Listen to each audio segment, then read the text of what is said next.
Therapy Army, let's be having you. Let's be having you, Therapy Army. Let's be having you. We've got a brilliant show for you tonight, people. We've got a brilliant show for you tonight. If any of you guys want to jump on, please let me know in terms of like Tom. If you are out there, Tom, Jarvis, let me know if you want to jump on. But big up to everybody. Love and light. We've got a brilliant show for you tonight, people. Brilliant show for you tonight. And you know what? Nowhere to hide, nowhere to escape, people. There's nowhere to hide and escape. Onana, you're an effing disgrace. You chart yourself a private jet and the guy doesn't even know where to go. What an absolute disgrace that is. What an absolute disgrace that is. Onana, it's a disgrace if I ever saw them. They're losing 1-0. I think they will be losing 2 or 3-0 right now. 2 or 3-0. That's what they'll be losing if they were still about. So it is what it is, people. It is what it is. It is what it is. But big up to everybody. Please smash a like on the video. Subscribe to the channel if you're not already subscribed. Big up. Big up, Simon. Talk to me. Tom's about better watch out. It's about better watch out. Listen, we got to try and stay with a structure again. I'll let you know the topics. You guys let me know which one do you want to talk about first. Yeah. Let me give you the topics. What are you saying though, man? Everyone all good? Everyone's all good, man. Yeah, man. Big up to everybody. No coaches, no players want to come to Manchester United. I don't think they do. Eric Tenhag is done out here. There's no money to sack him. That's what I believe. And I've been seeing a lot of the bootlickers lining behind the 29% Jim the Rat Vanity project. So that is what we're at, people. That's what we're at. And I've also seen Eric Tenhag coming out saying he's going to support me. Jim's going to do this. Jim's going to do that. Sucking up to Jim. And I'm like, nah, I'm not with that. I'm not with you sucking up to some vanity owner business. And to me, he's the rat anyway, Tenhag. And I'm one of the people that was at least try to make people to be objective. And now I'm done with you because I saw Angie Ball. Angie bobbed you off the park with that guy, the 2 guys in midfield. I always forget their name. The 2 Spurs guys. Yeah. Højbjerg and Skip. Yeah, Højbjerg and Skip. Højbjerg and Skip booked Manchester United off the park. So I'm not here for any of that business. I'm not here for any of that. I'm here for... So it says, Onana, don't come back. Get rid of the deadwood. And you have to get rid of the manager. To me, you have to get rid of the manager as well. Sucking up to Ratcliffe won't save you. Where do you want to start, guys? And big up to Tom. Tom, how you doing? Please don't tell me you're in Sheffield. It feels like -30. No, I'm not even in the country. Hey! He's done escape. Tom, are you allowed to let us know where you are in the world? Yeah, I'm in Cannes in France. Where are you, France, Tommy? Cannes. Wow, Cannes. Hey, check you out. It's a cinema. I'm not here for holiday, doing a bit of business. I'm here for business. I'm here for some business. He's I might tell you about business, after mate. stream, like. But I can't talk Listen, about big it up. publicly. Listen, big up. Big up to everybody. Love and light. Please go and check out 65 Straight Jacket podcast. Very interesting. First question to ask you, Saeed. Cold, it's bitter, it's twisted in Manchester. I don't know what the temperature's like in Cannes. Is that a bit of a south of France, Tom? Yeah, it's all the way down at the south. Oh my! All the way down. The weather is lovely. I can imagine the weather is lovely. No, it's been quite good today, to be fair. Yeah. I can't even say that first word. Coincidentally. Yeah.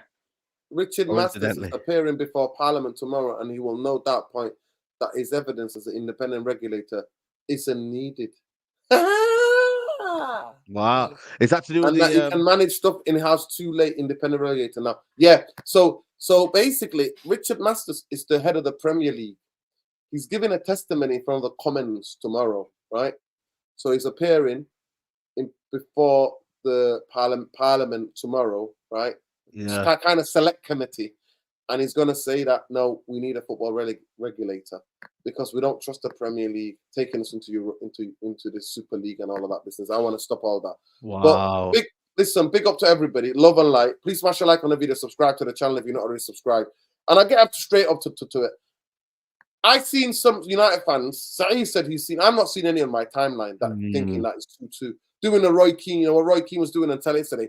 Come on now. Stop praising the bus driver, Spurs bus driver, the third masseuse. Everybody's getting a praise. It was 2-2. And you know what? The saddest thing? He's hard on the Spurs. You know what? He's a Spurs fan. Nobody knows that Roy Keane's a Spurs fan. He's a diehard Spurs fan. Nah, he's not. I swear to you. How do you know? Go on, look, honestly. He's come out and said it loads of times. That was his favourite team to watch.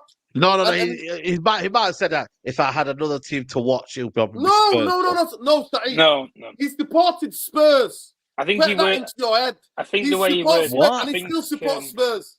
I think the way he worded it, Nuruddin, was when he got asked a question if you didn't play for Manchester United for as long as you did, where else would you want to play in the Premier League? No, and then I think it was something along the lines of that. I'm sorry, but he might support them as well. I'm not 100%. I'm sorry, Tom and Saeed.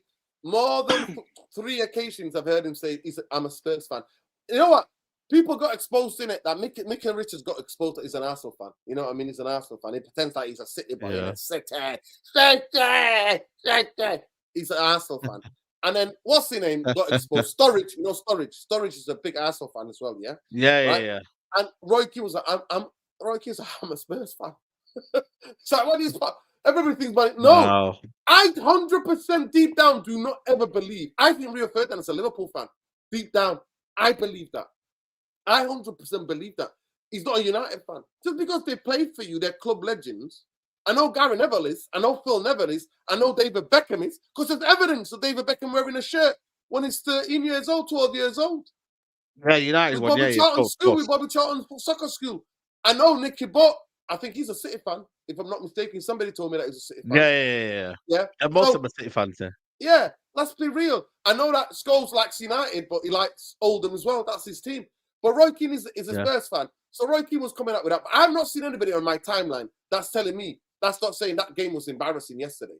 So Saeed, explain to me who's been telling you that this is not embarrassing that they don't mind the result, and you know what I mean. 2-2 will take that. I feel like there was a lot of people who are kind of almost like acceptance that, you know what I mean.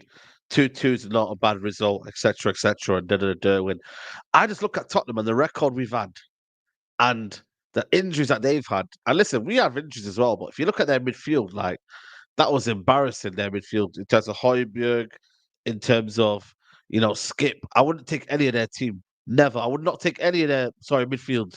In that, apart from Bentancur, who I think is a good quality player. But I just feel like, to me, like, I don't know, man. I just feel like you come out the ground.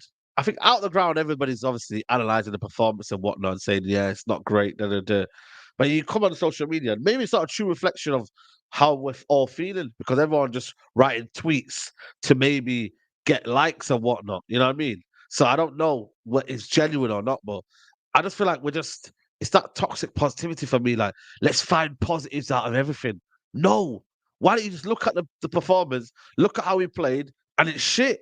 And let's just talk about it. Let's have them honest, open discussions. But you know what? This is what happened. And when we got all our players back, and you know what it is? I feel like the manager reads Twitter, because he keeps talking about when we get Lissandro back, when we get this player back, when we get that player back. Come on, man. I think I genuinely think maybe he goes on Twitter. I swear to God, player back FC. Player back FC. Here we go. That's how we are. Player back, mate. Player back FC. Yesterday, Spurs had Kukuleseski. Brilliant this season. Yeah. Maddison, superstar. Son, amazing. Who else are they missing? But Kulusevski. Yeah, Basuma and Sa. Those 5 players yesterday, Saeed, I swear to God, we're holding 5. My words, we're holding 5 at Old Trafford. Facts. 5. If those 5 players played yesterday, we're holding 5. That's what we're doing. But anyway, we'll come back to Manchester United in a minute. That's what it was. And Skip and Højbjerg bobbed us right, left, and centre. And that's where it's where everybody's on this toxic positivity. Big up Windy. There's anybody feeling that players that at the academy no longer feel confident they will get a chance in the first team. Facts. That's why Henson is kicking off. Henson is kicking off. You know, a baller, an absolute baller, scanner, technical on the ball, really good. But you know what? To change the game, Tenhag's like, yo, on Scotty, get me a goal. I was so happy he missed that header. Everybody's like, why Nuruddin? I'm like, you know why? Because that fraud would start the next 10 games. That's why I'm Yo, do you know what though, guys? Do you know what? I was shocked that he actually did miss. I am shocked that he actually His finishing it wasn't that great anyway, man. People are making him out just because of a couple of goals. No. In terms of a couple of goals, I've seen him in the last couple of times when he's brought it from the dead. Like in the Brentford game, those 2 goals were a lot harder to score than this one was. In terms of the opportunity, I thought it was a perfect height. There wasn't even anybody within like 5 yards of him in the area that he was in, and all he really had to do in that situation, the pace was on the ball. He just needed to guide it in.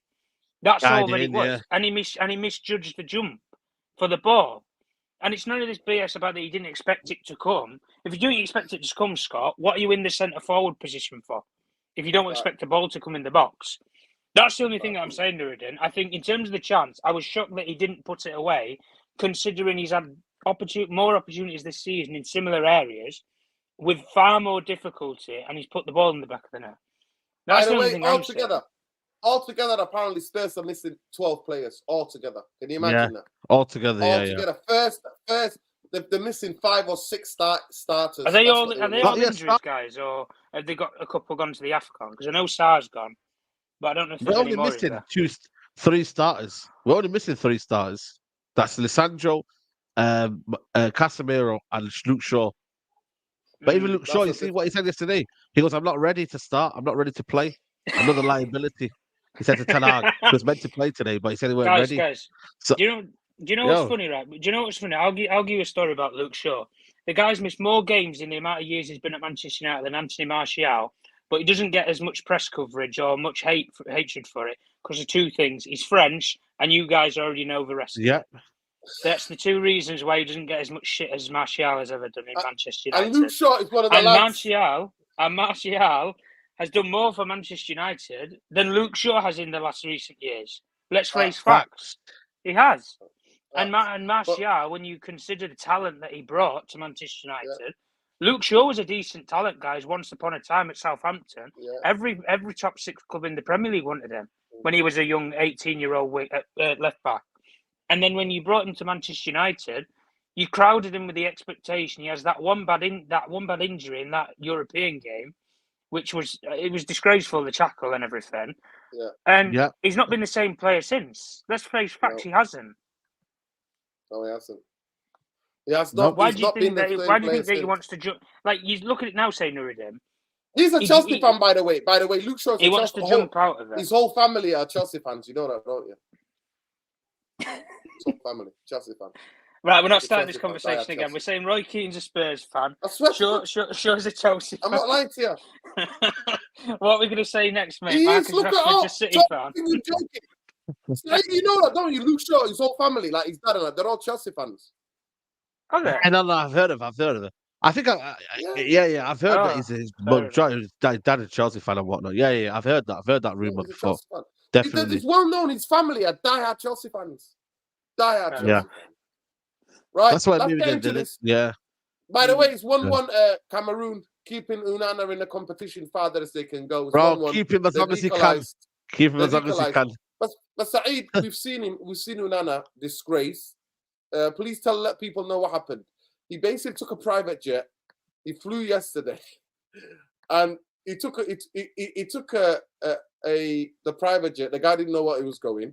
They probably ran out of fuel. They had to touch down somewhere, and now he's going to be late for joining up with AFCON. What do you think of Onana's performance yesterday, and how much of a disgrace it's been this season? Be honest. Oh man, Listen, yesterday, man, I just look at that result, the goal yesterday, man. I'm like, broski, what you doing? Even the header, man. I'm like, yo, man, you should be coming out and collecting that. Yeah, listen, the defense has to do better, but how many corners did he have yesterday, by the way? And not one did he come out to collect. What one? Not one did he say, you know what? I'm having this now. Sorry, I'm coming out to collect this. Not once. I think he's scared. I think he's timid. I just think for me, he's just so like he's got so much doubt within his game. Even when he's playing out from the back, there's like, should I kick it? Should I not?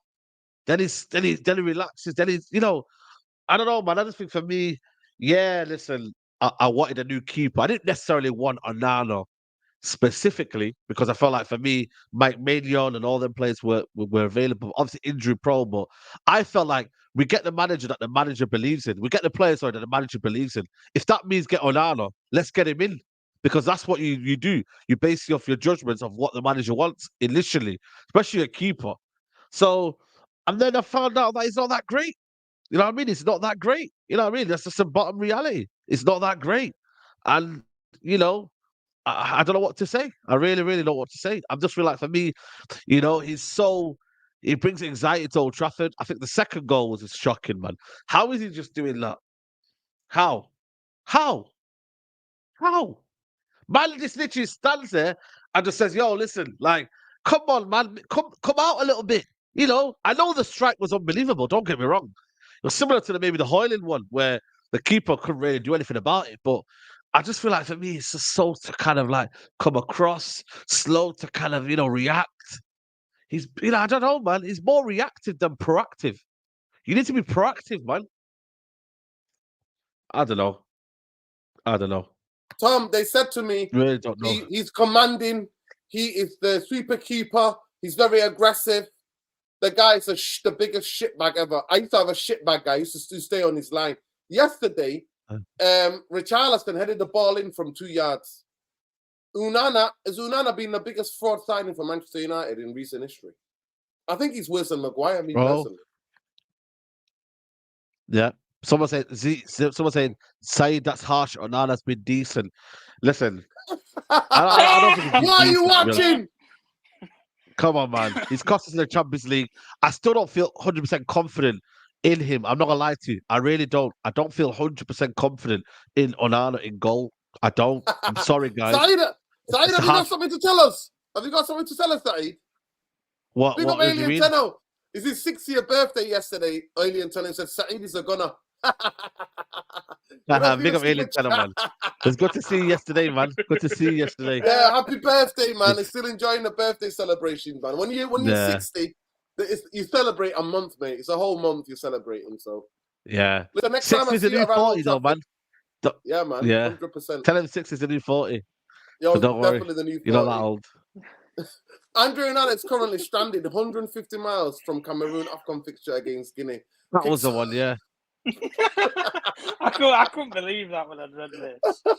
Yeah. Tom, they said to me, he can do this, he can do that. He's a sweeper keeper. He's dominant. He dominates. Where does he dominate? Richarlison put the ball in 2 yards out from the goal. Where is this shitbag? I told you all. I'll ask you the question. It's simple. Who's the worst signing, him or Maguire? I think Onana, me personally. Bro. Nah, based on the price tag, Maguire. Yeah, no. To be fair, Saeed, listen, Maguire in patches. I've seen him be decent. Yeah, I have. First 2 seasons. Even this season, up until the injury, guys, he's not been made a meme of like he had done in recent years with Ole Gunnar Solskjaer. I think he has improved, especially kicking on towards the Euros. But also, he took the responsibility of the captaincy away from him. When he come to United and he wasn't the captain, guys, he didn't have the weight of the shoulders on him to have his face on a billboard next to Roy Keane on a poster or an advertisement for Manchester United, or have it next to Eric Cantona, or all the great legends, Brian Robson that have captained our football club. It does weigh down on you. The pressure, it does make you buckle as a player. The expectation, because not only are you going out, probably, I had 38 games in a season, upwards of 18, 19 games in the Premier League season. You're going to be going out in front of 70,000 people every single week, jam-packed at Old Trafford. At the end of the day, pressure comes with expectations, and expectations of a Manchester United captain is very high. I think, as much as people say it in terms of positions in our team, is the most difficult job in probably Manchester United. People say that being a striker is a graveyard shift and everything like that. Listen, being a captain at Man United right now, it is far and few between. When you look at the amount of players that you would look at this, when you put all this squad guys on a blackboard and you say, let's pick out a new captain for Manchester United, a lot of us will be sat here debating it. Well, Saeed will probably make a case for a player. Nuruddin will make a case for a player. I would. Max. You guys in the comments would make a case for one individual player. And most of the time, we're not all going to probably agree on that same player. We're going to debate it. At Liverpool, it was never a debate. Jordan Henderson's the captain. Regardless of all the superstars that were in that Liverpool team, he was always the captain. Van Dijk's, the Alissons, the fucking Coutinho's, the Salahs. He was the captain amongst all the superstars. Pep's no different at City. He always kept it simple. Company, as soon as company goes, I'll give it to the next man. I'll give it to whoever. And they keep it rolling. Onana, especially in this Nuruddin, I agree with you. The way that I looked at Andre Onana, I didn't necessarily look at him as this brilliant, big physical presence goalkeeper. I never expected him to be that. I thought if he's going to improve on anything, that's the one thing that he needs to improve upon. But I'll be one thing. The guy I thought we was paying for was going to be able to distribute 5 yards or 50 yards. He can't pass for shit. This distribution game, mate. No. Thank God he can't. Distribution, as much as people say that he's brilliant with the ball at his feet, I don't think he is. I think it's a myth. I really do think it's a myth because he loses the ball far too complacently. Or he goes direct 60 yards and hits it into the corner flag. The amount of times, I had a couple of friends who went to the game yesterday. The amount of times that they saw me when Onana had the ball at his feet, and whenever he goes direct, and they've seen it a couple of times in games, where he just kicks it into touch. There's no plan behind it. There's no runners. There's nobody trying to break in behind for a over-the-top ball. There's nothing. It's almost just a hoof it and hope it hits somebody. I didn't see that in that Champions League final against Manchester City. I didn't see that in patches when he was at Ajax, where he had a couple of decent spells and games. But for me, as what you said, Saeed, the only thing that I'm going to pick you up upon with what you said about the goalkeeper and that it's probably something that the manager decides upon more. I'd probably say that I think recruitment-wise, they need to pull it through the mare. And what I mean by that is I think recruitment as well, they don't necessarily Erik Tenhag goes to them and says, I want Andre Onana. No, you give him your 3 top credentials that you want for a goalkeeper. Brilliant with the ball at his feet, can come for crosses, and then whatever else you want.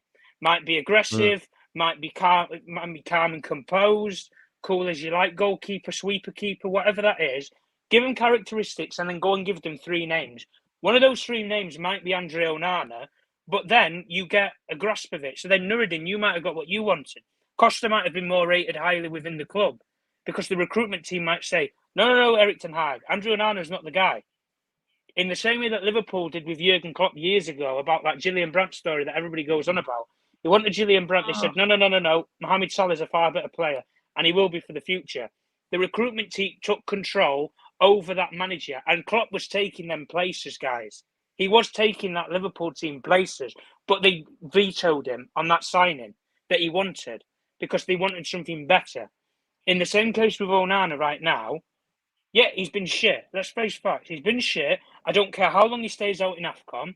This whole, facade around he got a private jet straight from Manchester to Africa. He shouldn't have even been in the goal sticks for Manchester United against Spurs. He should have been at the AFCON. Represent your country. If you do well in it and you go far, listen, we'll all be cheering you and praising you all the way and hope you win the fucking thing. But if you're gonna just be as methodical as you have been, you've not been consistent for us. You've been shocking overall, game-wise. And I'll be very honest with you guys. I'm not necessarily going to see I can't see the guy turning the corner. I can't see solutions. I think he's at that age right now where this is what you're going to get. This is him. I don't think there's any more development left to be done. And I can be proven wrong, yeah, absolutely. And I hope I am. But he's not young. Age isn't on his side. And I know that's not a criticism for a goalkeeper. But I don't necessarily think you can improve any of the things that he struggles with. But that's just me anyway. But overall, Erik Tenhag, especially for this signing, he has to take massive responsibility, like he did with the Anthony one, because it's his guy. It is his ideal guy. It's his best goalkeeper that he's ever worked with in his career. Anthony, he said, and he'd come out in interviews saying, Anthony's the most talented attacker I've ever worked with. That was his guy. Guys, if you brought in Frankie de Jong, he'd be saying the same thing. Frankie de Jong's like my son in football. He's the midfielder that I could always dream of. That's what he'd be saying. Listen, no, I'm not having it. Listen, I'm not having it. We'll get into it. We'll get into it properly. Listen, Alien Tenno, send me a message and I'll send you the link. We'll wish you a happy birthday, man. We'll wish you a happy birthday. No Come on, problem. man. Big up. Come on, Peter. Come on, Peter. Send me a thing. Send me a text or whatever, and I'll send you the link. Big up to everybody. Please smash a like on the video, subscribe to the channel, subscribe. So we got an important question from our Windy, one of the absolute diehard, therapy army. She's an absolute amazing sister. She says, Jarvis, what is the consistent negativity about Rashford and Bruno? Okay, last sell them and will be at United since all their fault for the problems. No, I do not believe it's their problems. What I think the manager has to play through them. Instead of building a system to play with, he plays through two players, and these two players, they've been way beyond the standards. And that's why I don't want the next manager. I need them to go because I don't want the next manager to repeat the same patterns and play through them as well. They've become the face of Manchester United. Rashford became the face of Manchester United. Glazers always need somebody to put on a poster. Nike, all of that business. And Bruno became the face of Manchester United because he was de facto the captain last season. And he's the fans' favourite. So that is the reason why we want them gone. If we're going to start anything, we need a fresh start with new players, younger players, hungrier players who are going to go through walls to play for Manchester United. But I agree with you, Windy. It's not their fault. It's the same thing. All the problems at Manchester are not Erik Ten Hag's fault. No, it's not. I know that deep down, the club is rotten to the core and Jim ain't going to fix shit. That's my opinion. He ain't fixing shit. Jim, Dodgy Dave, or Dave Brent from The Office ain't fixing shit. And now the 29 sexuals, we'll see what they'll do. The twerkers are out there. You already see Samuel Lockers today going, he's done one thing the Glazers have never done. Gosh. I'm like, so now we understand Samuel racist Lockers, your xenophobic tweets and your racist tweets, Islamophobic tweets that are not tweets but articles we were reading all summer. So at the end of the day, those two for me have to go because the team has become to play through those two. And those two are crap. And have been for a year. Since last January, they've been crap. Both of them. So I'm not having it. They bought into this four trophies bullshit with a manager. Them and a manager, ta-da. And if I can get them out now, I would get them all out. But there isn't. I don't want another interim. So that's the question. But guys, we'll move on to this. I'll go with you, Sati. Genuinely, deep down, we touched on it on the Straight Jacket podcast, but I believe managers and talented players, Manchester United is not the place to go anymore unless you want to come. It's a burden. Manchester United will always pay. Always pay. Yeah, but they will always pay you the good money. So if you want to come and get a headache, your hair will go. You know what I mean? You'll get white hair. You'll get bags under your eyes. If you want to take that for 15 million, and some people think it's worth it. You know what I mean? You might even get a fishing expedition like Ollie did. Ollie got 2 weeks off to go fishing. You know fishing sabbatical. Fishing sabbatical. Fishing sabbatical. You know what I mean? So if that happened, then that's what would happen. So genuinely, I know, listen, I know you're a diehard, yeah? You've not seen the success. I'm a bit older than you, and everybody knows. You've not seen I've seen some of it, though. I've seen a lot of it. But I was on that journey, innit? I was on the start of that journey, right? But genuinely, I know you're a diehard, season ticket holder, used to go home and away back in the day, whatever, right? Saeed, I'll ask you this question. Hand on your heart. If you're the brother, if you're the agent, if you're the advisor of any talented young player, are you going to Manchester United? Unless you're going for money. No, I'm not. I'm not. If But you're you know a what it is? I manager, wouldn't if go you're a under this manager, corner. if you're Yeah. a talented coach, if you're a manager that's on the up, are you going to Manchester United hand on your hat? Are you going No, I'm unless not. you want to go and get paid? Unless I know there's a current football structure there, unless I know there's a pathway where young talent thrive, unless I know that they're competing for major trophies, unless I know they have a plan to integrate and produce a good style of football, and there's a good kind of vibe about the football club, then I ain't going, Lordin. It needs to be perfect. I ain't It going. needs to be perfect, Saeed. It needs to be perfect. Yeah. Unless So, it is perfect, then this is what I'm trying to say. It's a risk. Yeah. Yeah. So I feel like for me, it's like one of them where I think for me, what we bring in now, like we're talking about Braithwaite. I like Braithwaite from Everton, but he's going to cost you a lot of money. Like every player that we buy now, because we're desperate and we're on another rebuild and we're going to get rid of all these players right now, we will have to pay a big premium on these players. I genuinely mean that. If we need a striker, we have to pay a lot of money. We need a centre back, we have to pay a lot of money. We have to get rid of these players as well. So you have to make losses. That's why now you've seen it with youngsters. Saeed. So Jim's here. Yeah. Jimmy's here. Well, there you go. He's come from the bank, £300 million. Jimmy's here. He's going to pay them all off. 100 million's already gone to his pocket. 100 million's already gone in his back pocket. You know what I mean? Of the Glazers' pocket. So I don't know where that 100 million is going to go.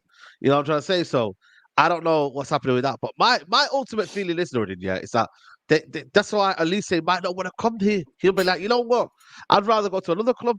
I'd rather go to a different club and say, you know what? Look at Man City, for example, now. You know what I mean? Look at the youngsters they're getting from South America now. All these players that we can't get for some reason. We can't get them. And if we do, well, where are they? They end up leaving now. All the foreign imports that we bought, have you noticed? Jurado, from Barcelona. I think we got it from Barcelona. We've got Alvaro Fernandez. We've got Hannibal. We've got this Brazilian kid. Have you noticed they're all leaving now after finding out there's no success rate for United and there's no pathway to the first team? I'm not saying they're good enough. Look, I'm not saying that. I'm just saying they've started to realise it's not all that. So all that little bit of foreign import that we actually bought in, they're all starting to go now. You know what I mean? And they will go. Isaac Hansen will be the next one. I'm telling you now. Isaac Hansen will be the next one to leave Man United Football Club. I guarantee you that now. I guarantee you that now. They cleared out already last season to make money. By the way, the reason why they take the youth players, because they get 100% profit.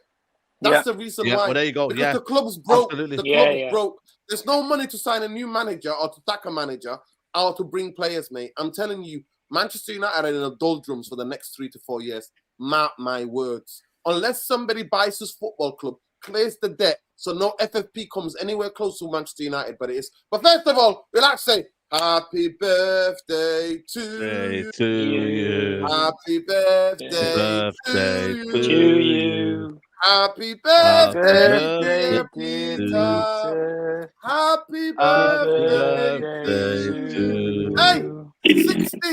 60's the new, mate. 60's the new. Not a day. Guess what? Go on. You even got my onesie.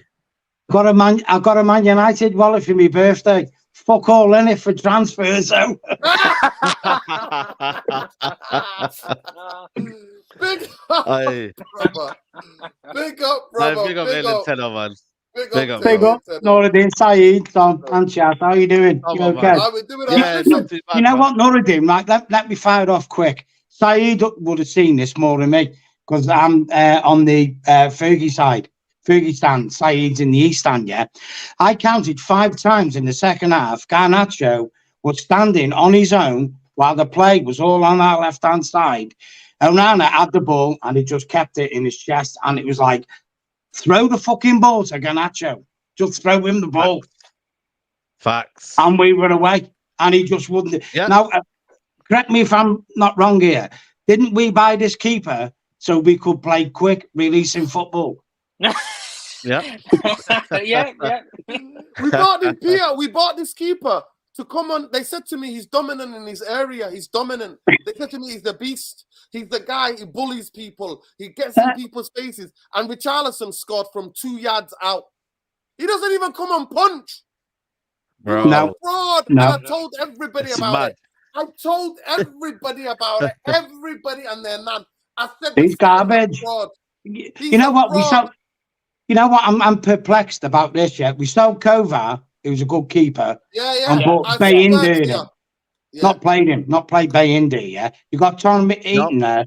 Okay, he hasn't got extensive game time, Tom Eaton, but he's no bum, yeah?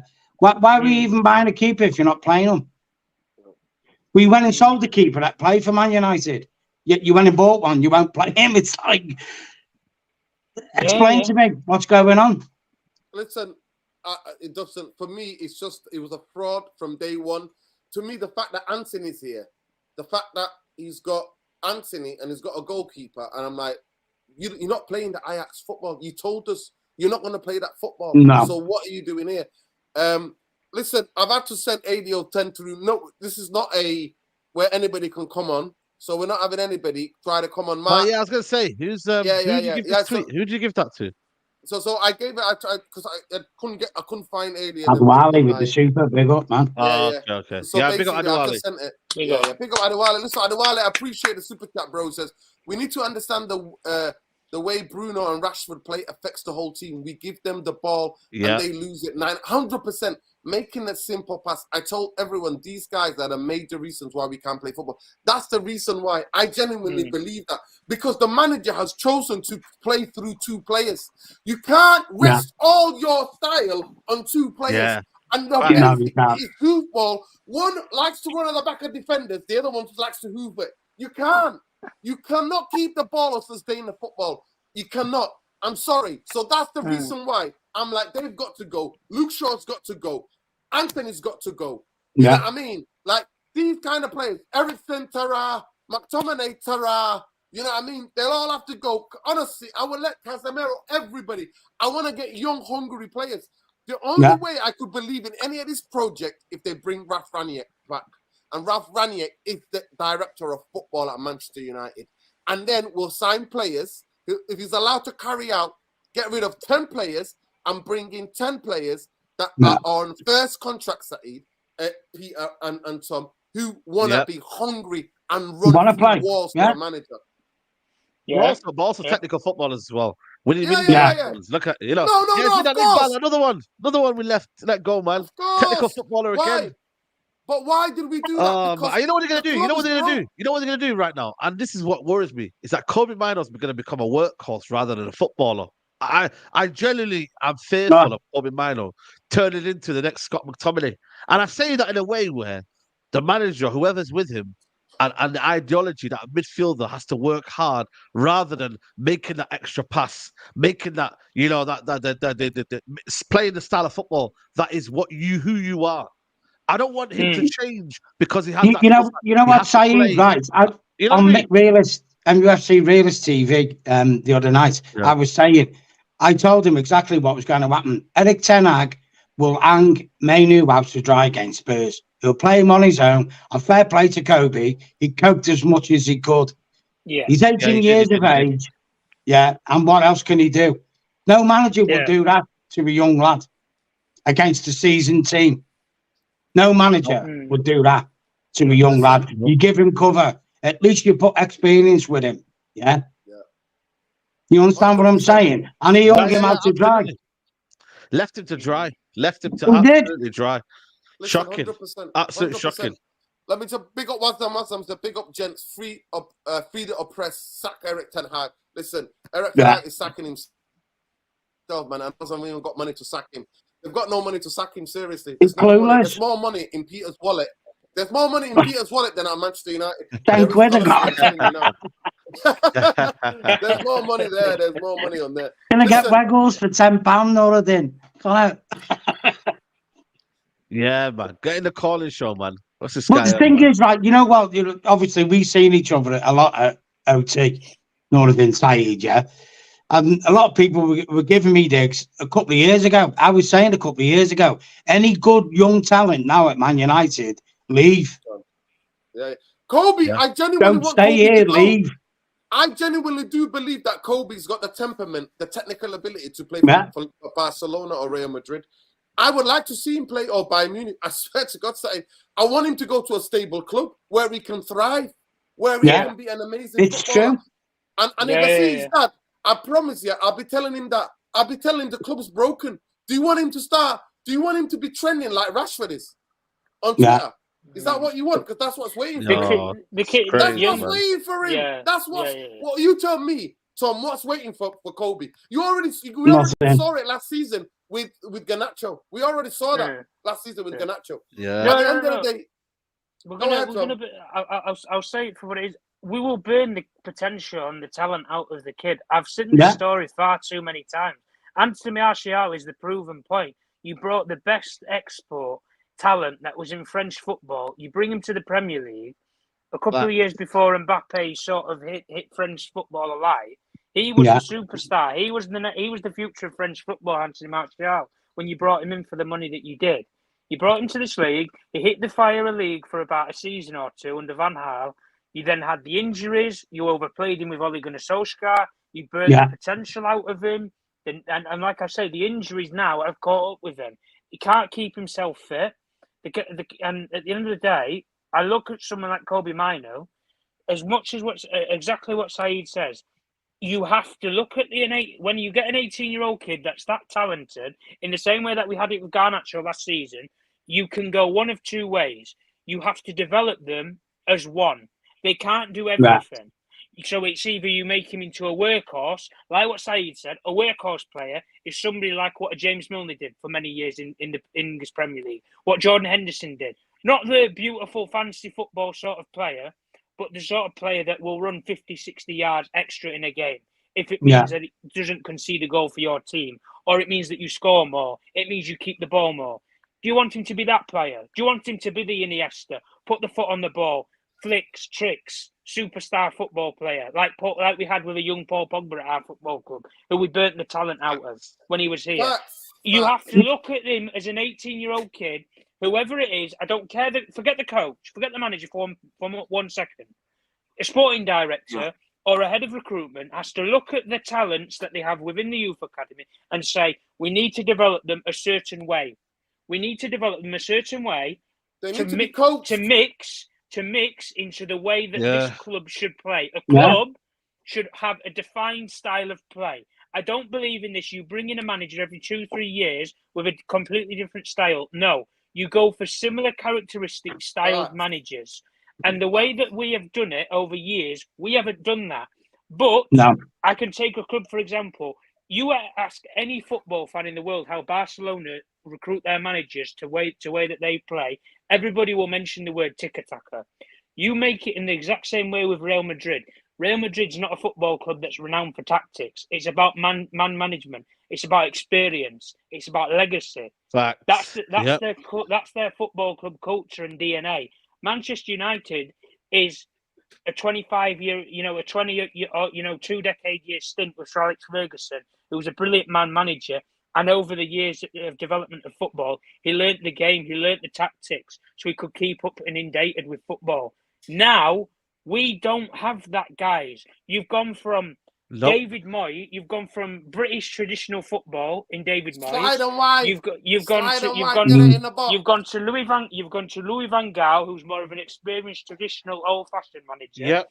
To then the guy I regret the most, Tom. The only guy I regret the most. Proven serial winner in Jose Mourinho, who we know the style that Mourinho plays, but he's been successful in this league, playing that way years prior to that at Chelsea. And then you've got it now where you had Ole Gunnar Solskjaer, inexperienced, but as a man manager, he got a tune out of players somehow, some way. He got the motivation of players. Even some of the big egos in this squad that we've spoken about before. Ronaldo played for him. Pogba played for him. When the big players in this club that we all say are cancers and bad influences in this squad, he got a tune out of them and he got them to play together. Erik Ten Hag now, you're going off the philosophy of Ajax. Ajax they have a defined style of play. Another one of those football clubs. Erik Ten Hag cannot bring the Ajax football to Manchester United. Apparently, Ralph Rangnick, it's come out a couple of days ago, saying that. Well, Jesse Marsch confirmed it anyway. That when Rangnick went to Manchester United, he looked at the group of players and he said, "I can't play the way that I want to play. I'm going to struggle." And Erik Ten Hag tried to play that way in the first 2 games with this group of players, and he struggled. And barring from there, guys, I look at that and I think the resume for us as a club is shocking. The only thing I'm going to say is, If you bring in a sporting director, if you bring in a head of recruitment, as Ineos are looking like they're going to do, you have to bring these guys in and they have to tell you in their first interview, Manchester United's defined style of play is fast, aggressive, transitional football, possession-based control. Right for your attacks as well. Yeah, it's about man management. It's about a good environment, culture, legacy sort of players. Go down the Real Madrid route. Go down the Barcelona route. Pick a path, Manchester United. That's all that I'm saying as a fan. I want my club to pick a path and go down it. And if the managers aren't a success, you've got the wrong manager with that style. Yeah. But there's many managers who have very similar styles in football. You're telling me that if Jurgen Klopp left Liverpool tomorrow, they wouldn't hire the exact same style manager. They would. Out there in football, they would. Julian Nagelsmann would be on the list. Ralf Rangnick might even be on the list. You would have similar. Hansi Flick might be on the list. Pep Guardiola leaves Manchester City. Xabi Alonso will be on that list. Similar characteristics of style of play. You have it with many other managers in football. There is defined styles. You pick one and you go down that path. As a club, we don't have that. Counter-attack is not style, though, Tom. That's the problem.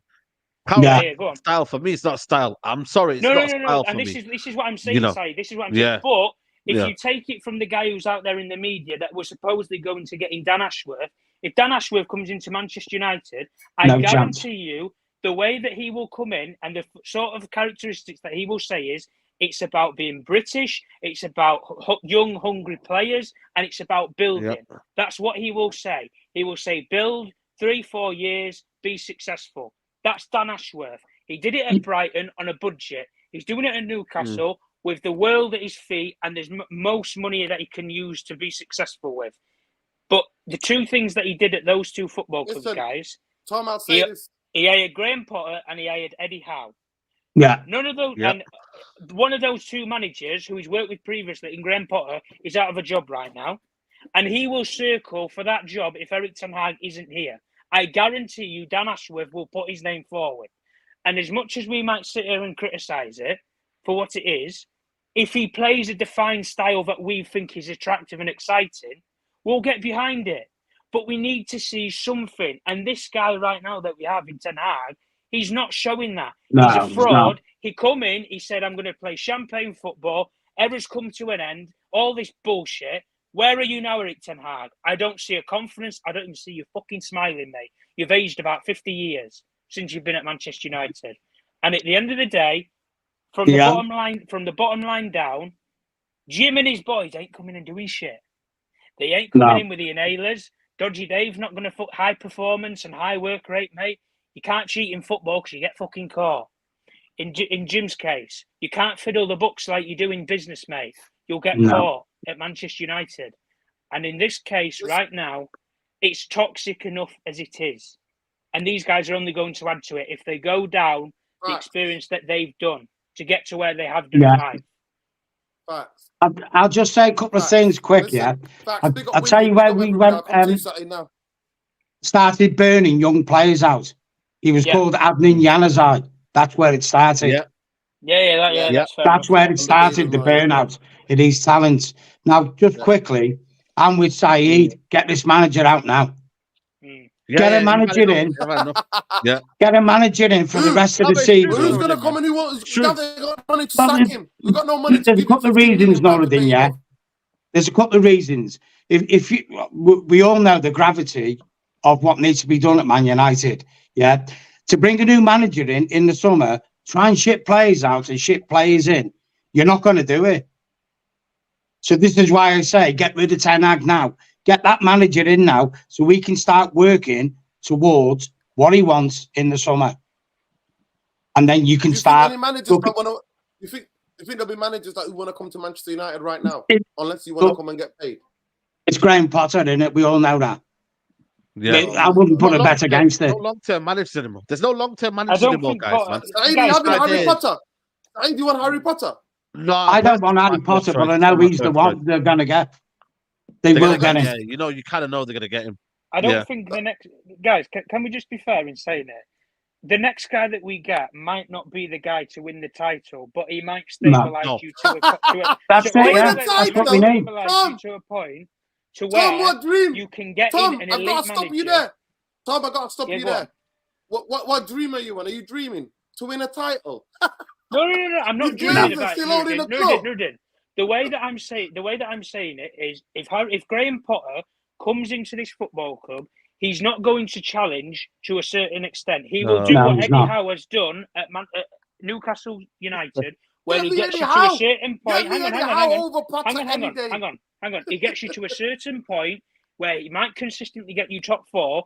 But then when the fans start getting onto the owners and to the directors about we're not winning anything, and you have that winning culture completely lost, from there, you go and get the best manager out there who has got a winning track record. Graham Potter will not be the finished article that will win anything for Manchester United consistently. He might win an FA Cup. He might win some. Or he'll put the foundations down. He will not. He will put the foundations down. That's what I'm saying, Peter. He's not going to be the guy. The guy comes after that. Newcastle will not win a league title with Eddie Howe as their manager. They will get the guy when he gets them to a certain point where he can. That's it. The same as we did with Solskjaer. Solskjaer stabilised the football club. It wasn't as toxic. There was a much happier feeling and camp within the players, within the staff, within the club, but he couldn't take them anywhere to win. That was the issue. And at that point in time, that's where you go out there and you get the coach who can win, who's done it, who can get to the levels that these players need to get over the line. He had so many second-place finishes. But in this point right now, the culture's toxic, the club is toxic. Graham Potter will come in, he'll play the happy-clappy sort of chap, he'll get the players on side, and he might play some good football, but he won't win anything doing it. You know what he'll say? He'll say the lads gave it all. No.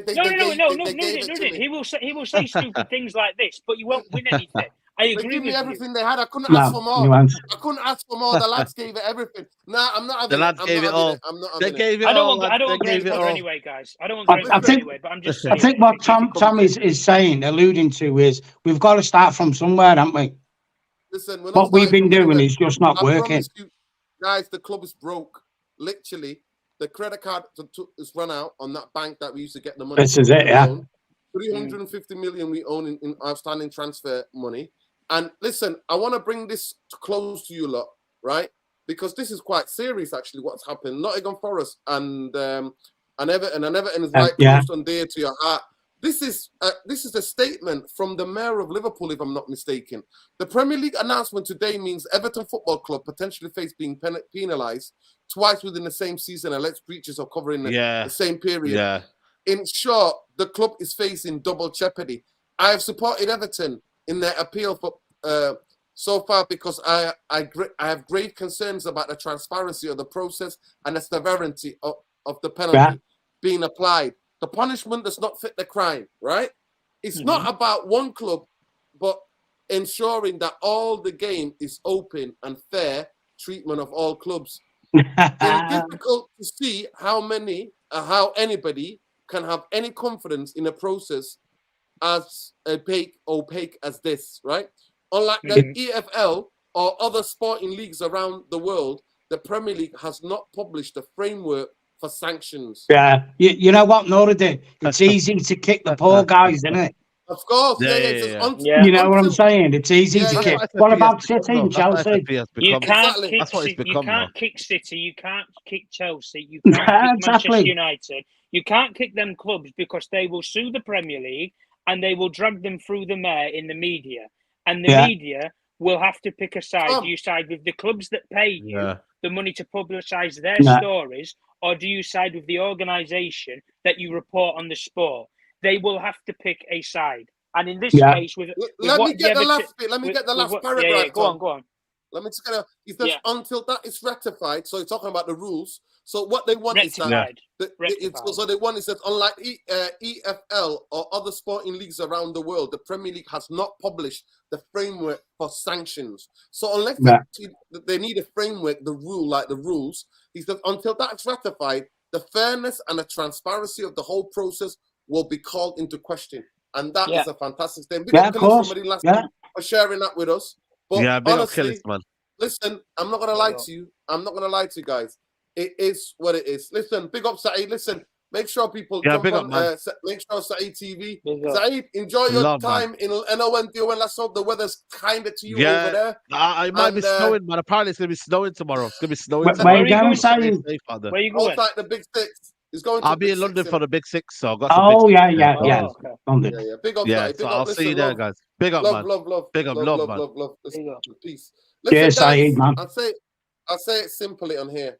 Manchester United, Everton, sorry, the Premier League. I support that statement. You pick on the small guys. The reason why they will never go after Chelsea or go after Man City is because brown envelopes. Too many brown envelopes. And they will get brown envelope the hell out. There'll be nothing to absolutely see. But guys, please smash a like. We've not even got 100 likes. There's 210 of you in here. We haven't even got 100 likes. Not a them. The only red tape City will put on the FA is the red £50 note one, isn't it? You know what I mean? Exactamundo.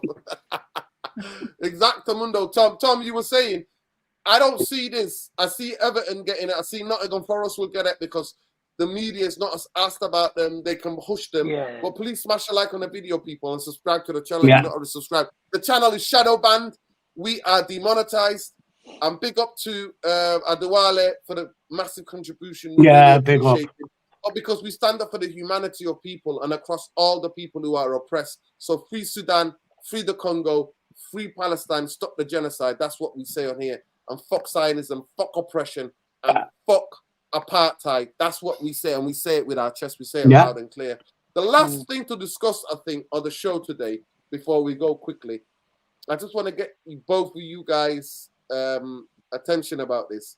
The bootlickers are out in full. Alien Tenno and Tom, the bootlickers are out in full.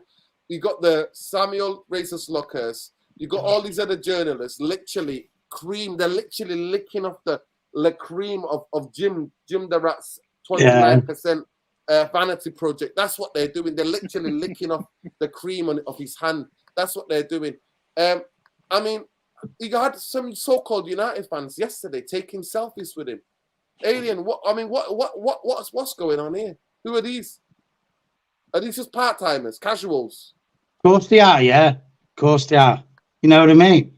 No Man United fan with a sense of history of the club will be there with Sir Jim trying to take a selfie. What for, like? What's it going to prove? You know what I mean? What is he to Man United? He's been here, 5 minutes? Well, he's not even officially a part owner of Man United, and you're trying to get a selfie with him. Fucking talk about bootlickers. You know what I mean?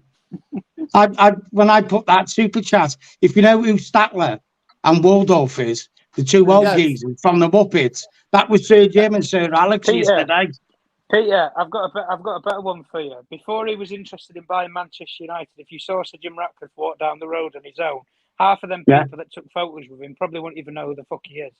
No, exactly. They probably wouldn't. Exactly. I mean, what can we do? Literally, what can we do? I mean, the only way was Qatar, like, but there you go. You know, we all know the score there. Like, you know, British press don't want what they want, and that's it, innit? You know what I mean? Exactly. They print lies, print this, print that. When it's their own agenda, that's all they do. Like, that's all they do. So, you know, and maybe there's an underlying current agenda of let's perpetually keep Man United shit. Because we all hate us. They all hate us, like. Yeah, of course. Fergie ruined, innit? Fergie ruined a lot of childhoods, innit? Fergie messed up a lot of childhoods, ruined a lot of careers. Fergie used to ban them. So, yeah, they don't like us. There's no love us. Big up to the City fans, Super City. So, listen, we appreciate you being part of this channel, part of this community, lad. Even if you're a City fan, no problem. Yeah. If you think it's an envelope, that's just copium. Sorry, lads. Love the channel, but we've been scrutinized over. You know what you do? You get it into the courts like you did with the European, the UEFA, and you make sure that actually the time ran out. So then you pay 10 million. But why are you paying 10 million if you're innocent? That's, to me, that's what we're talking about, brown envelope. And you've got the lawyers to take it for the next decade in the courts and drag it out. That's why they're not coming after you. Everton and Nottingham Forest do not have that money to drag it out for the next decade and a half in the courts. They don't have it. They don't have it. Big up to everybody. And the thing is, sorry, Noradin, the thing is, the English FA don't have that money as well, do they? They don't. No. Like Abu Dhabi. It's a Premier League. It's a Premier League issue. Yeah. Yeah. Well, Premier League, they don't have that type of money like Abu Dhabi has. Why do you think now that they're shitting themselves, running and scurrying along to the government to say that we need a football regulator in when 6 months ago Richard Masters said, "I know how to regulate this football league." Yeah. Why do you think he's doing it? He's shit scared that these clubs think they're Billy Big Bollocks. They're going to fuck off and leave him with carrying the can of the Premier League without the big six if they go and form a Super League. He's shitting bricks. So he wants the government involved, so then the government will regulate what Everton and Nottingham Forest have right now in terms of penalties and fines. So then the government are blamed for it, not because they will regulate the league for him. And all he has to do is sit there, write up the TV deals, the fixtures, make the competition more sustainable, make it so that the money from the big clubs goes and filters down the league to the football pyramid. That's what he will be in charge of. And then, if the government do get involved, because legislation will then take its course, guys, they will have to have a set penalty policy in place to say if you breach X, Y, Z clause of the financial irregularities and sustainabilities, that you have a 10-point deduction. If you breach F, Y, and Z sponsorship agreement, you are, postponed from the league for 2 years or something like that. There'll be something that'll be a clause inserted in there that the government will have to regulate upon. But the fact that 6 months ago he said that I don't need anybody to regulate the league, I can do it myself, to then now coming and arse-licking up to the government to say that, right, I need help. I need What's the people statement involved. that was made today? What did he say today? That Richard, whatever his name is, Richard Masters. What did he say today? He's apparently, externally and privately, he stated that I need government intervention in the league to help regulate the rules and the sustainability of the competition. Which sustainability of the competition would it mean in hindsight for what's happened recently in football that the Super League is a competitor to take the clubs away from the Premier League. Yeah. Because they signed those waiver agreements to say that if we ditch it, we'll get fined huge penalties. But if the Super League pays you out to pay them fines off, because a proposal will come in place, guys, where to join the Super League for like 3 years, you might get £1 billion or upwards of that sort of money. You might get a £350 million package to say, come and join the Super League for 2-3 years. This is how much we'll pay you. Those penalties, as far as I was aware, I don't know the exact numbers of them because they're under disclosure, but they aren't as sufficient as people make out that they are. It's almost as if they just have to buy a £50 million player in and around that remit. £50 million, but £50 million to the Premier League goes down the football pyramid to save clubs like Wigan, who've been in the financial travesty that they have. Bury. Like Bury, I was just going to say, like Bury, who've gone into my own team. Yeah, Chester FC, who was a Phoenix club. Oldham have had financial irregularities and problems. Paul Scholes helped them out in terms of financing it. Yeah, Derby. Like I say, there's many Aldershot. There's loads. Like I said, that £50 million from one of them clubs, if they break away and pay the fine for it, will help the football pyramid.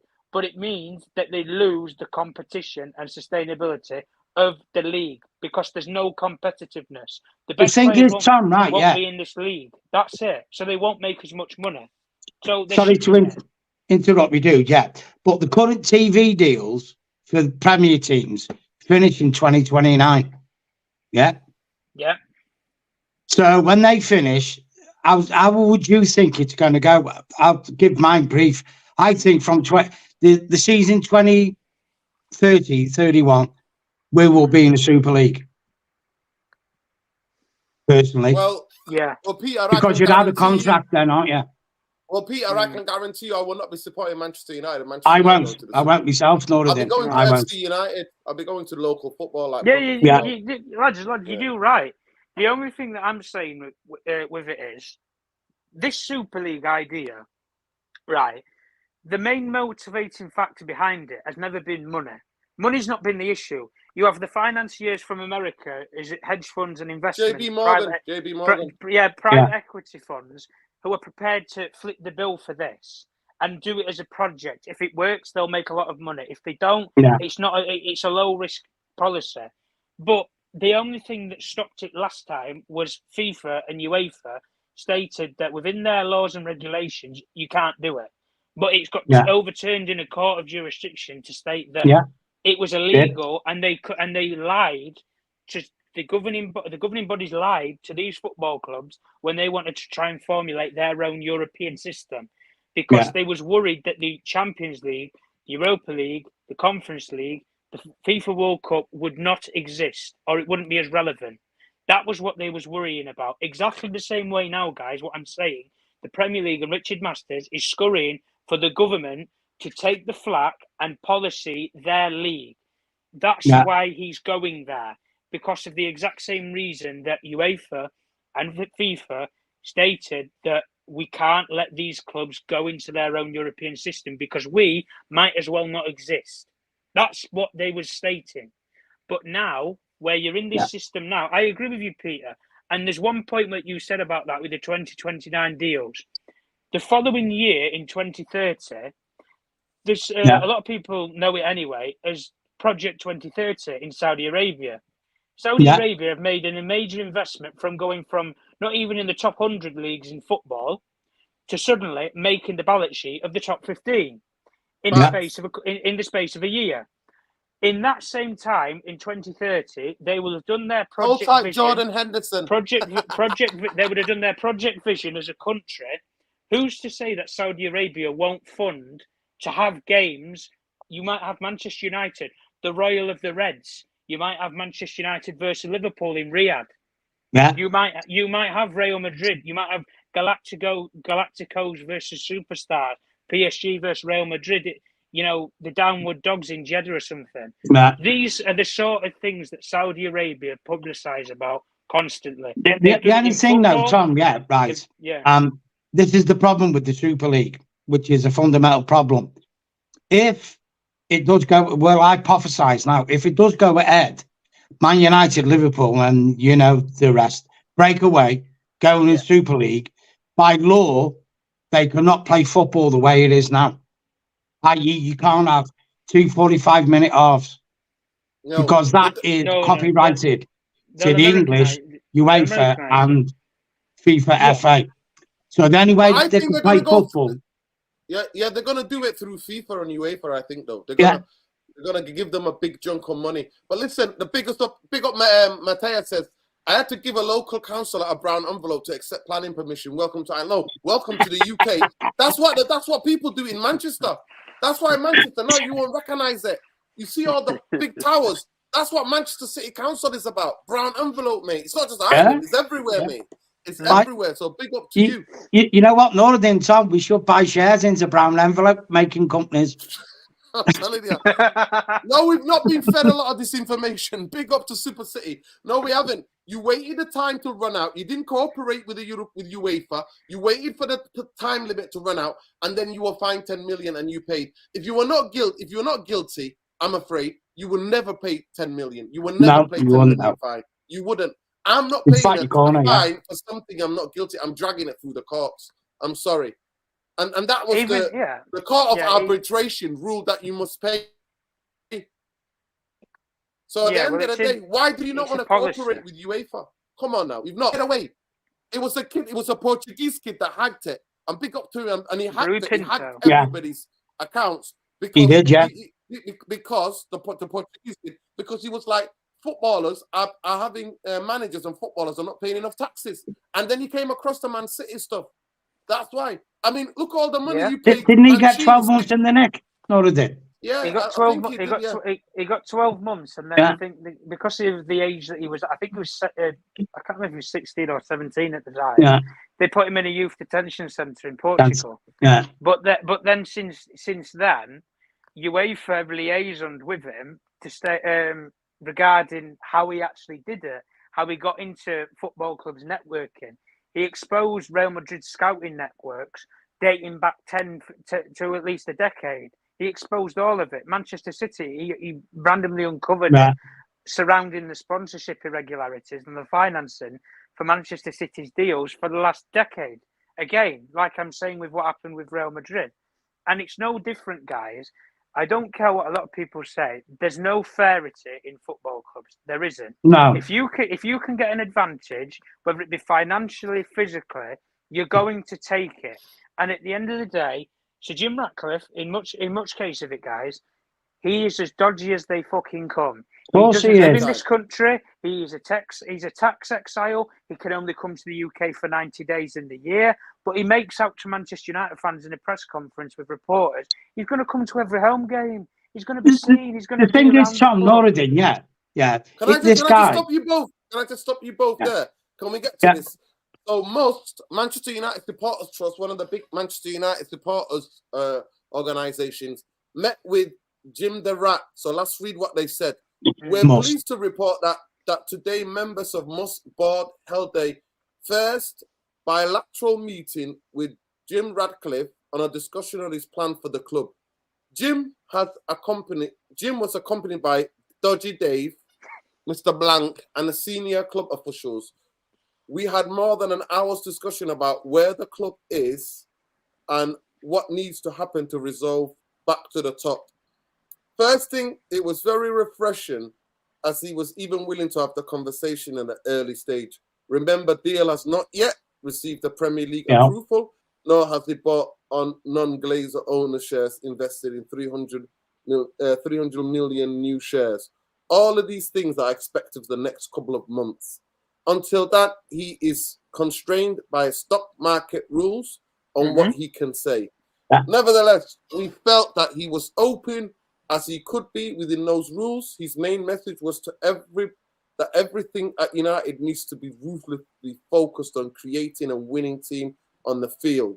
Something we are sure all fans will agree on. He expressed that he views our club as a community asset and stressed that his purpose in taking the share in United is not to make money. Bullshit. No businessman. You know what, Norridin, Tom, this is what I was just going to say. No one blows £1.3 billion on anything and doesn't expect a return on it. So you have to question this. How's he going to get his money back? Well, Gate receipts, gates will go up. Season tickets will go up. Sorry. Facts. Let me just carry on. Finish it. This is what they said. So we are able to set out to Jim what we think the key priorities are. A clear plan to get back to the top, putting in place a football structure with the right people in the right roles, an investment plan both the teams and the stadium, building a genuine strong partnership with fans and supporters. Success. We hope today. What planet are they on? what planet? Why are they smoking? Whatever you're smoking, guys. I told you, honestly, that's not happening. Guys. Stop smoking. But anyway, let me finish the last paragraph. We hope today's discussion is the start of an ongoing dialogue with Jim and his team. We all know the journey back to for our club is not a short one. And our club. And the proof will be in our club. Listen, the proof in the pudding will be in the eating. Most fans agree that the signals of Ineos has sent in the last few weeks are encouraging. Continuing the dialogue on behalf to promote supporters' interests is the number one priority for us in the months and years ahead.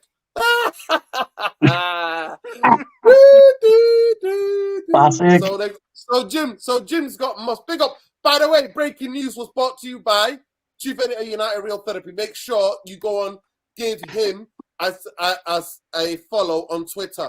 Khalidis Ramadine Lassie on Twitter. Make sure you check him out. Yeah, big up Kelly's. He bought that. He bought that news. You know what's happened? Go ahead, Peter. Go ahead. You know what's happened to Must? That they've been Gymonomics, haven't they? Gymonomics. Here's the spill. And you know John Brailsford.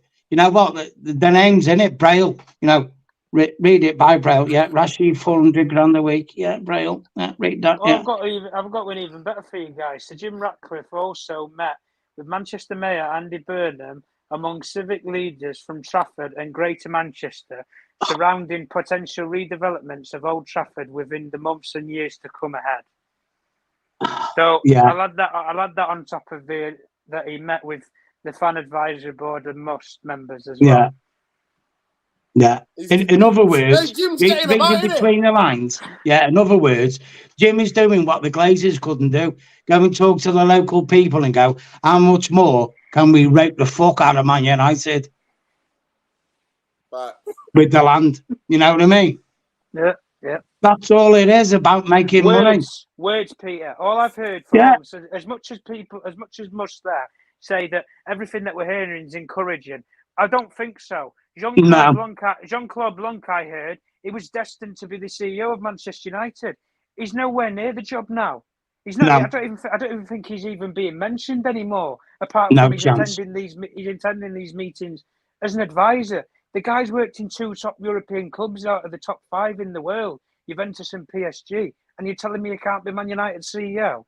The mothball David Gill out of retirement. It is all PR. It's all PR. And Jim comes out now and he's saying that he's speaking with local leaders and politicians and all this other shite. Mate, you don't care about what you do with Old Trafford. All you care about is what you're going to do underneath it. Yeah, of course it is. We all know what's underneath Old Trafford and what Sir Jim Ratcliffe is. He is a Brexiteer, he is a tax exile, and he's a fracker. He wants the fracking rights under Old Trafford, and as soon as he gets it, he couldn't care less what happens to Manchester United. And this bullshit around him, a boyhood Man United fan and everything. Listen, he's got. I've never known somebody be able to get around so quickly for somebody who's so busy in business. But you know what? If he does get the fracking rights at Old Trafford, and he does pound the shit out the land, and it makes Old Trafford fall down, maybe that's a good thing, isn't it? Guys. But the thing is, Noradin, yesterday, you know where you are on the south north corner, you had all the Man U flags in that, and there was not any yellow and green gold flag scarves or anything there.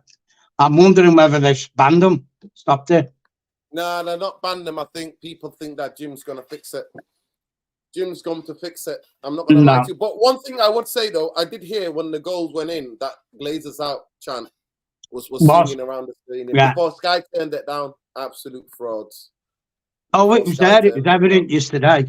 Make no mistake about it. When we sung it a few times, stand up if you hate the Glazers, you know the songs, Noradin. It was there. Yeah.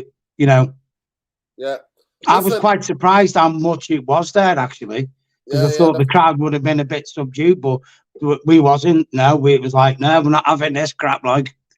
Yeah, 100%. Listen, at the end of the day, for me, Jim, with his 29% now, apparently it's 29% now, we'll see what he does. We'll see what he does. But he's doing the PR.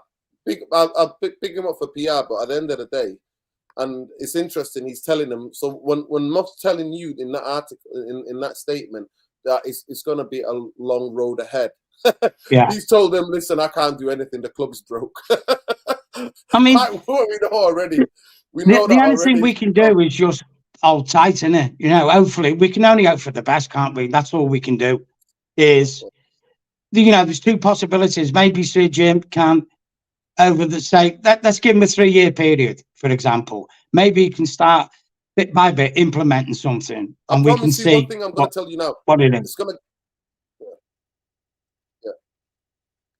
I promise you, one thing I will tell you is that it's going to get worse before it gets any better. We've not hit rock bottom. Of course it is, Bottom's going to come. Depends on the football pitch and what's going on with the Glazers. Because £1 billion in debt doesn't disappear just like that. No, of course it doesn't. Build things and stuff like that. He's in it for the money. If you think as a billionaire is going to give $1 billion and something for some vanity project, that he might even not be around to see this success he's talking about, bringing Manchester United back to the top. He might not even be around, people. You know what, Noradin? In effect, you might as well say we're £2 billion in debt now. The billion we was already in that, and the billion Jim spent, because he's going to want that money back, like you're saying. So now we're instantly with 2 billion in debt. Yeah, listen, big up. Listen, I haven't got the time at this moment in time, but I might be doing stuff on TikTok. No problem. Listen, stuff on TikTok coming, but big up Shuberto.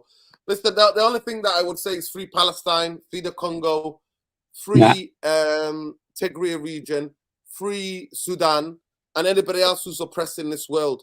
And big up to South Africa. South Africa, you've made the world proud by standing up for the Palestinians and bringing it at least to court. For me, I'm not waiting for the court to decide, because to me that was a win already. You read out in a court of law, you read out all of the charges and the truth, what is done, the genocide that's going on in Palestine. So we say it with our chest and we say it fully. Free Palestine. Free Palestine. Free Palestine. Free the world. Free the world from tyranny, innit? Exactly. Free the world. No, I'll go one step further. Free the world from America. Facts. They're the ones who cause all the problems. Exactly. And free the world from bloody the likes of Richie fucking Sunak. Richie Sunak's a waste, man. Richie Sunak's a waste, man.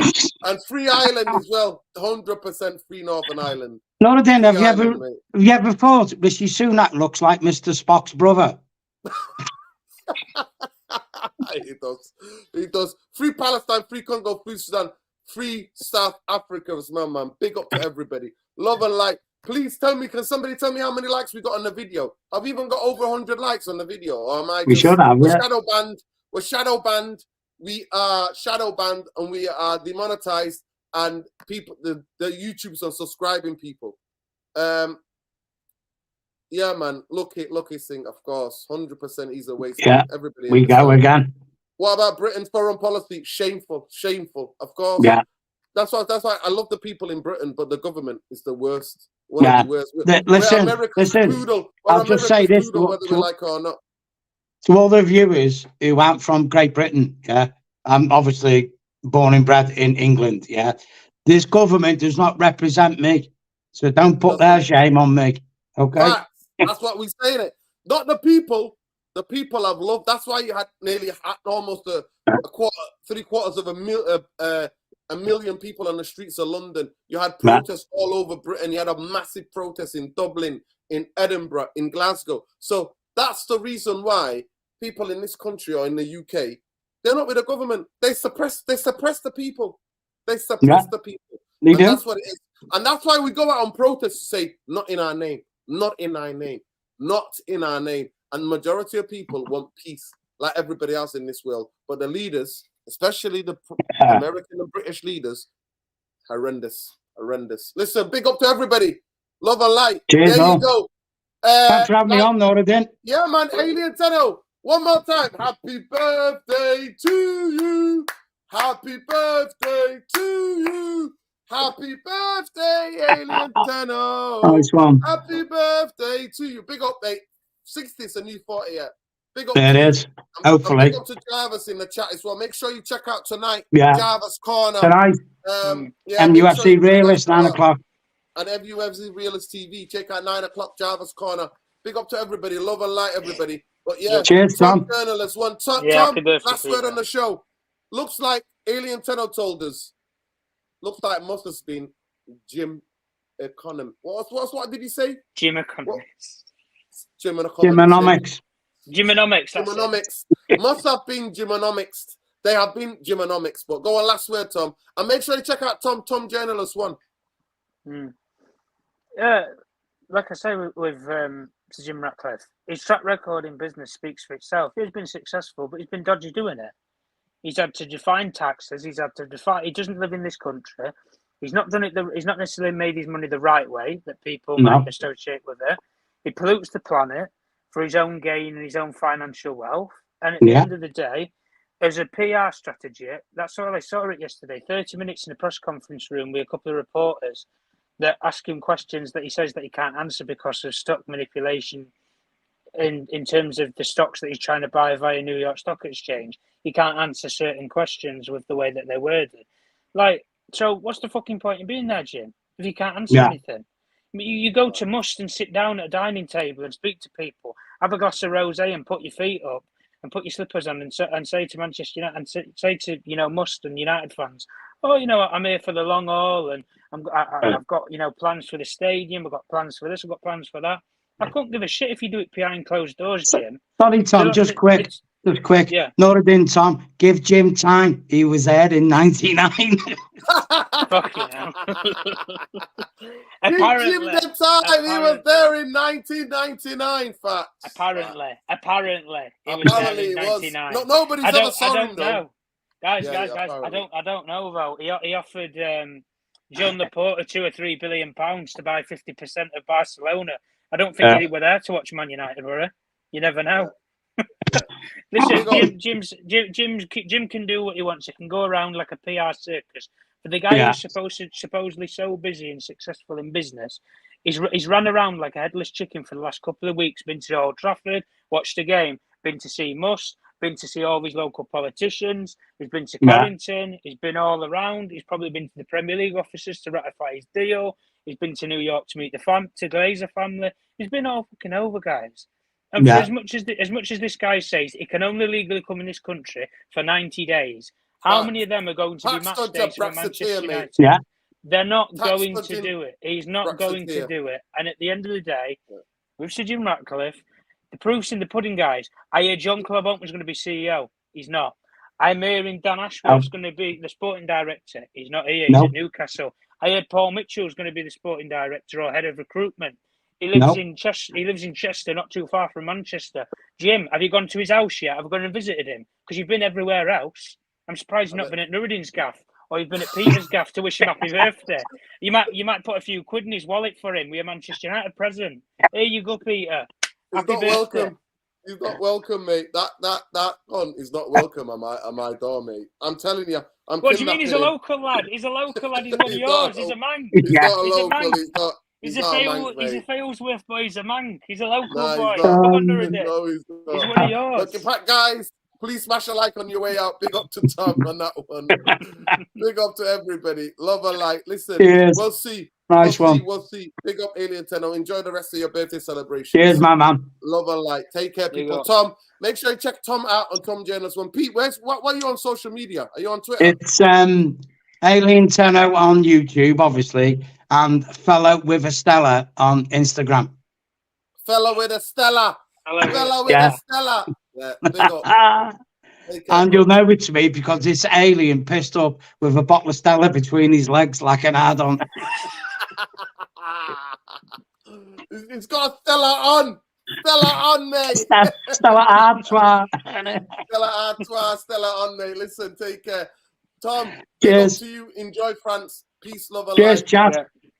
Free Palestine. Free Palestine. Stop the genocide. Stop the genocide. Stop the genocide. Stop killing the babies, man. Stop killing the children. The world, the leaders, shame on you. Big up South Africa. Free Congo. Free the Sudan. Free Palestine.